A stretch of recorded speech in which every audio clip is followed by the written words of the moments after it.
Қоныстанғаны кешеген сүйегіңіз кім? Мен тобықты арғын ішінде. Енді арғын тобықтының бүгінгі қарауылға жақындап барып қонғаны 1783 жылдары Мамай батырдың тұсында емес пе? Кешеген ғой. 1723 жылы Түркістанға жау шапқан кезінде сіздің Әнет бабаңыз Шиеліде отырған жоқ па? Қалмақ шапқыншылығы кезінде Әнет баба Шиеліде. Арғындар үдере көшіп кетіп, ана жұрттарға қып наймандар тері болады ғой өз. Одан кейін енді сізде де ең белгілі адам Ырғызбай. Ырғызбай енді Ырғыздың бойында туған ғой. Кеңгірбай Кеңгірдің бойында туған ғой. Аттар бәрі айтып тұр, көшіп келе жатыр. Ұмытып қалған бірақ нәрсе, қазақ рулардың қонысын ғана ұмытып қалғанбыз. Аягөздің сол жағалауына бұл кісілердің өтуі 1800 жылдан бері болған оқиға.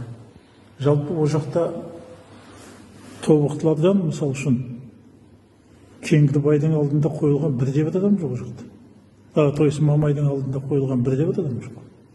Егер о жақта тобықты бұрыннан осы жақта тобықтың сүйегі болмай ма? Сүйегі жоқ қой. Қай жерде? Бүгінгі Шыңғыстау қарауылда. Неге жоқ? Мамайдың алдында жоқ деймін. 1780 жылдан бері жоқ о жақта. Сол секілді 1800 жылдардан ары қарай о жақта наймандардың да сүйегі жоқ қой. Білмейдім оны. Айта алмаймын енді. Оны сіз айтыңыз.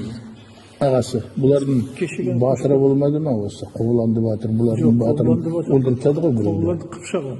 Жоқ, мына арғынның бір батырын өлтіріп тастады ғой. Ақжолды өлтірді ғой. Ақжолды ма? Сосын что-то арғындар көтеріліп кетіп қалды ғой. Жоқ, арғындар көтеріліп кетіп қалған жоқ.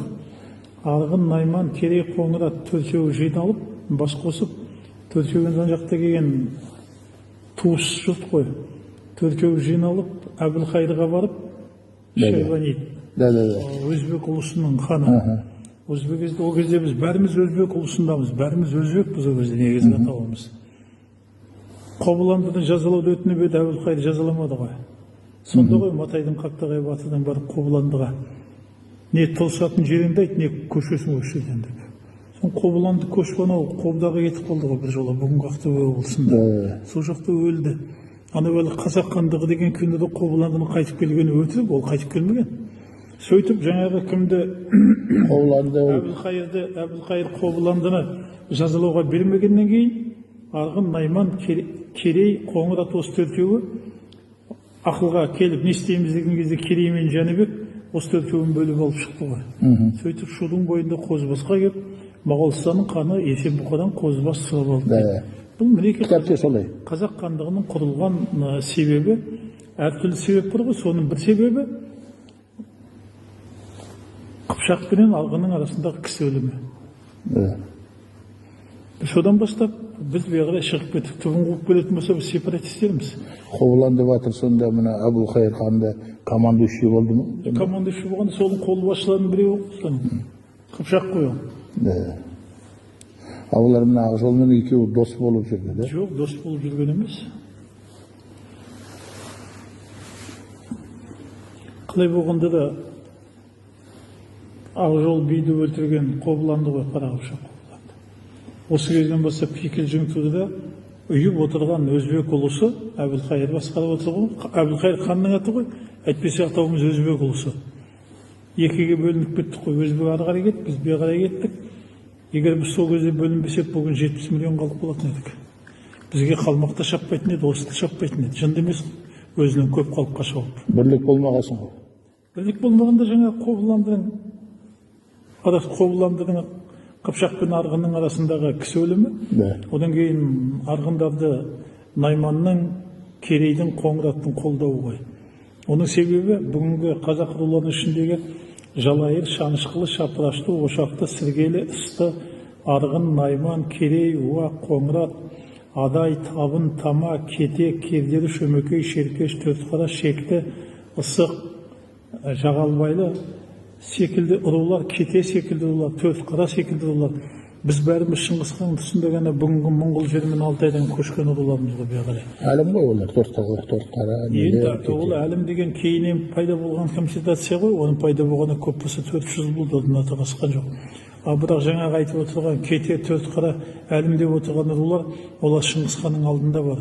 Сонда әлімнің өзінен 300 жас үлкен болыпты ғой. Солай ма? Сонда бұл кейіннен пайда болған бірлестіктер ғой. Объединение дейсіз, не дейсіздер? Әйтпесе мынаны қараңызшы, 6 ата әлім дейді, 12 ата байұл дейді, 7 ру дейді, қайсысыз? Мен алашамын. 12 ата бай. 12 ата бай. Енді осы жерде өзі айтып тұрған жоқ па, ненің не екенін? Ата біреу қалмай ма? Сонда 12 атаның қосылып бір ата болғанын айтып тұр, иә? 7 рудың қосылып бір ру болғанын айтып тұр. 6 атаның қосылып бір ата болғанын айтып тұр, иә? Мінекей әңгіме осында.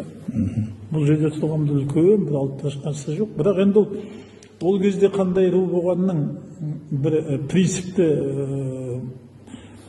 дауласатын нәрсе емес. Бүгін әлім бе әлім? Бүгін байылы ма байыл, онда тұрған не бар? Бүгін 7 ру ма 7 ру бола берсін, тұрған түкті жоқ.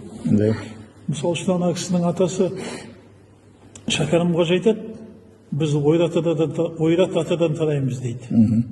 Ойрат атадан тараймыз дейді. Ойрат деген кім? Жоңғар. Қалмақ. Көрдіңіз бе? Ол кісіні айтты сонда. Ол кісі ойрат пен қазақтың кешегені бөлінгенін айтты. Бізді бөлген дін екенін айтты. Біз исламға қарай кеттік, олар буддаға қарай кетті. Бір халық болып тұр ғой. Кезінде бір халықпыз ғой.